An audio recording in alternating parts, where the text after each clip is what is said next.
சிறகடி காசை அடுத்த வர எபிசோடில் பார்த்தீங்கன்னா முத்து வந்து மீனாக்கு புது வண்டி வாங்கி கொடுத்துருப்பாங்க. அந்த வண்டியில் பார்த்திங்க அப்படின்னா மாலையெல்லாம் போட்டு வந்து ரோட்டில் ஓட்டிகிட்டு போயிட்டு இருக்கும்போது ஒரு போலீஸ் வந்து அந்த வண்டியை பிடிச்சி என்ன நம்பர் பிளேட்டை மறைச்சி மாலை போட்டிருக்கீங்க, இதெல்லாம் தப்பு அப்படின்னு சொல்லிட்டு அவங்கள பிடிச்சி ஃபைன் போட்டு பார்ப்பாங்க. அந்த நேரம் பார்த்தா அங்கே அருண் வந்துடுவாங்க. அருணை பார்த்தோன்னே கண்டிப்பாக இனிமேல் ஃபைன் வாங்கி தான் ஆவீங்கன்னு எங்களுக்கு தெரியும் நல்லாவே, அதனால் ஃபைன் எவ்வளோன்னு சொல்லுங்கள் அப்படின்னு சொல்லிட்டு முத்து வந்து சொல்லுவாங்க. அதெல்லாம் ஒன்றும் வேணாம், ஃபைன்லாம் வாங்க வேணாம், நீங்கள் கிளம்பலாம், இது ஒன்றும் பெரிய அஃபென்ஸ்லாம் இல்லை, நீங்கள் கிளம்பலாம் அப்படின்னு சொல்லிட்டு பார்த்தீங்கன்னா அதிசயமாக அருண் வந்து சப்போர்ட் பண்ணுவார். அதுக்கப்புறம் பார்த்திங்க அப்படின்னா அந்த வண்டியை பற்றி அருண் வந்து விசாரிப்பார். இதெல்லாம் எலக்ட்ரிக் ஸ்கூட்டியாக நல்லா இருக்கே அப்படின்னு சொல்லிட்டு, ஏன்னா இஎம்ஐ போட்டிங்களா அப்படின்னு கேட்குறாரு.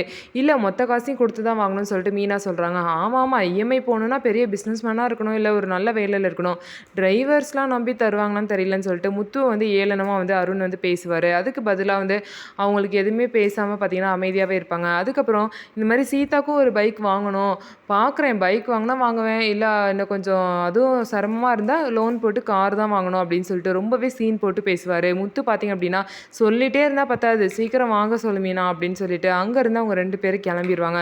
இதுக்கப்புறம் வந்து சீதா வந்து முத்துக்கிட்ட பேசுவாங்க.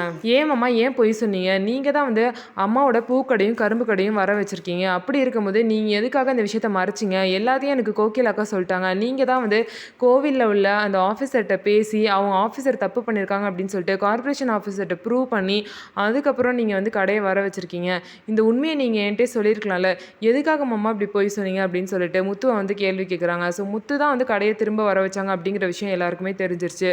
நம்ம வீடியோ உங்களுக்கு பிடிச்சிருந்தா நம்ம வீடியோவை லைக் பண்ணிக்கோங்க, மறக்காமல் நம்மளோட சேனலை சப்ஸ்கிரைப் பண்ணிவிட்டு பாருங்கள்.